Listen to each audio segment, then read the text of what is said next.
Some years ago, I was on an airplane with my son, who was just 5 years old at the time. My son was so excited about being on this airplane with Mommy. He's looking all around, and he's checking things out, and he's checking people out. And he sees this man, and he says, "Hey, that guy looks like Daddy." And I look at the man, and he didn't look anything at all like my husband, nothing at all. And so then I start looking around on the plane, and I noticed this man was the only black guy on the plane. And I thought, all right, I'm going to have a little talk with my son about how not all black people look alike. My son, he lifts his head up and he says to me, "I hope he doesn't rob the plane." And I said, "What? What did you say?" And he says, "Well, I hope that man doesn't rob the plane." And I said, "Well, why would you say that? You know, Daddy wouldn't rob a plane." And he says, yeah, well, I know." And I said, "Well, why would you say that?" And he looked at me with this really sad face. And he says, "I don't know why I said that. I don't know why I was thinking that." We are living with such severe racial stratification that even a 5-year-old can tell us what's supposed to happen next. Even with no evildoer, even with no explicit hatred. This association between blackness and crime made its way into the mind of my 5-year-old. It makes its way into all of our children, into all of us. Our minds are shaped by the racial disparities we see out in the world and the narratives that help us to make sense of the disparities we see. Those people are criminal. Those people are violent. Those people are to be feared. When my research team brought people into our lab and exposed them to faces, we found that exposure to black faces led them to see blurry images of guns with greater clarity and speed. Bias can not only control what we see, but where we look. We found that prompting people to think of violent crime can lead them to direct their eyes onto a black face and away from a white face. Prompting police officers to think of capturing and shooting and arresting leads their eyes to settle on black faces too. Bias can infect every aspect of our criminal justice system. In a large data set of death-eligible defendants, we found that looking more black more than doubled their chances of receiving a death sentence, at least when their victims were white. This effect is significant even though we controlled for the severity of the crime and the defendant's attractiveness. And no matter what we controlled for, we found that black people were punished in proportion to the blackness of their physical features. The more black, the more death-worthy. Bias can also influence how teachers discipline students. My colleagues and I have found that teachers express a desire to discipline a black middle school student more harshly than a white student for the same repeated infractions. In a recent study, we're finding that teachers treat black students as a group, but white students as individuals.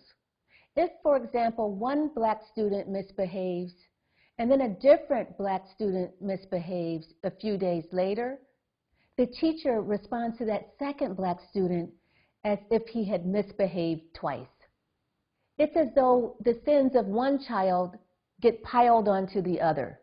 We create categories to make sense of the world, to assert some control and coherence to the stimuli that we're constantly being bombarded with.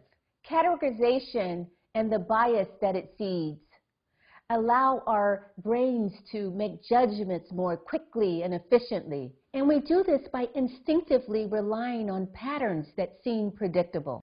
Yet just as the categories we create allow us to make quick decisions, they also reinforce bias.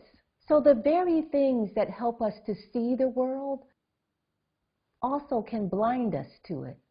They render our choices effortless, friction-free, yet they exact a heavy toll. So what can we do? We are all vulnerable to bias, but we don't act on bias all the time. There are certain conditions that can bring bias alive and other conditions that can muffle it. Let me give you an example. Many people are familiar with the tech company Nextdoor. So their whole purpose is to create stronger, healthier, safer neighborhoods. And so they offer this online space where neighbors can gather and share information. Yet Nextdoor soon found that they had a problem with racial profiling.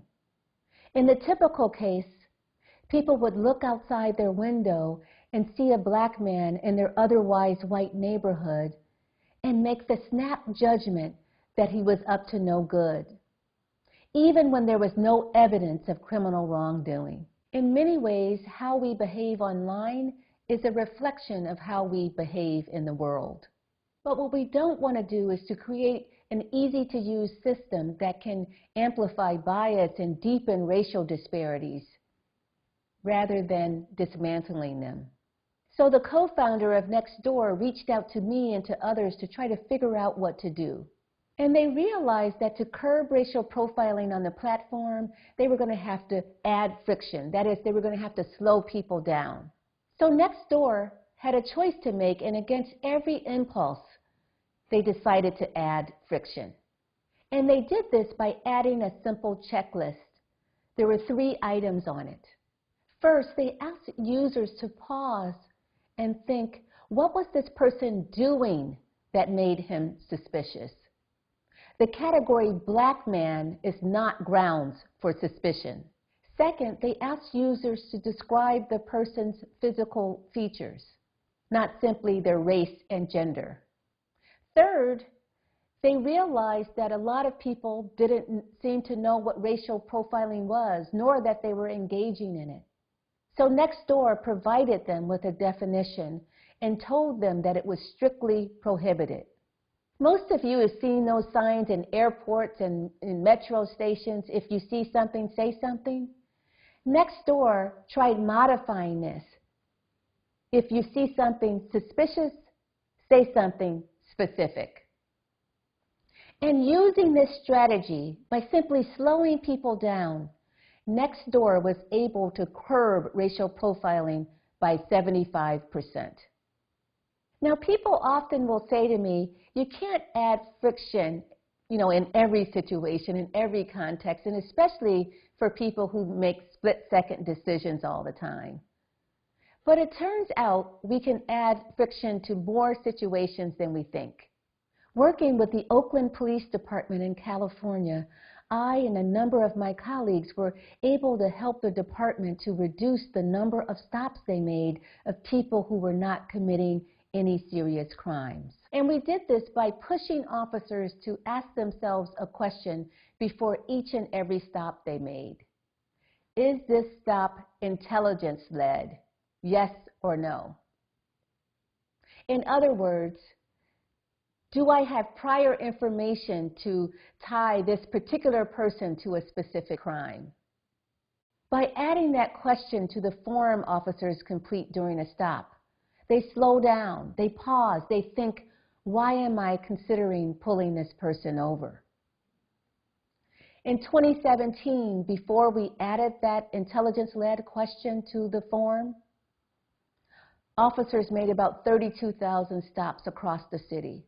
In that next year, with the addition of this question, that fell to 19,000 stops. African American stops alone fell by 43%.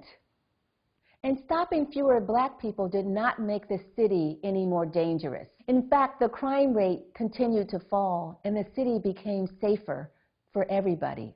So one solution can come from reducing the number of unnecessary stops. Another can come from improving the quality of the stops officers do make. And technology can help us here. We all know about George Floyd's death because those who tried to come to his aid held cell phone cameras to record that horrific, fatal encounter with the police. But we have all sorts of technology that we're not putting to good use. Police departments across the country are now required to wear body-worn cameras. So we have recordings of not only the most extreme and horrific encounters, but of everyday interactions. With an interdisciplinary team at Stanford, we've begun to use machine learning techniques to analyze large numbers of encounters. This is to better understand what happens in routine traffic stops. What we found was that even when police officers are behaving professionally, they speak to black drivers less respectfully than white drivers. In fact, from the words officers use alone, we could predict whether they were talking to a black driver or a white driver. The problem is that the vast majority of the footage from these cameras is not used by police departments to understand what's going on the street or to train officers. And that's a shame. How does a routine stop turn into a deadly encounter? How did this happen in George Floyd's case? How did it happen in others? When my eldest son was 16 years old, he discovered that when white people look at him, they feel fear. Elevators are the worst, he said. When those doors close, people are trapped in this tiny space with someone they have been taught to associate with danger. My son senses their discomfort, and he smiles to put them at ease, to calm their fears. When he speaks, their bodies relax. They breathe easier. They take pleasure in his cadence, his diction, his word choice. He sounds like one of them. I used to think that my son was a natural extrovert like his father, but I realized at that moment in that conversation that his smile was not a sign that he wanted to connect with would-be strangers. It was a talisman he used to protect himself, a survival skill he had honed over thousands of elevator rides. He was learning to accommodate the tension that his skin color generated and that put his own life at risk. We know that the brain is wired for bias, and one way to interrupt that bias is to pause and to reflect on the evidence of our assumptions. So we need to ask ourselves, what assumptions do we bring when we step onto an elevator or an airplane? How do we make ourselves aware of our own unconscious bias? Who do those assumptions keep safe? Who do they put at risk? Until we ask these questions and insist that our schools and our courts and our police departments and every institution do the same, we will continue to allow bias to blind us. And if we do, none of us are truly safe. Thank you.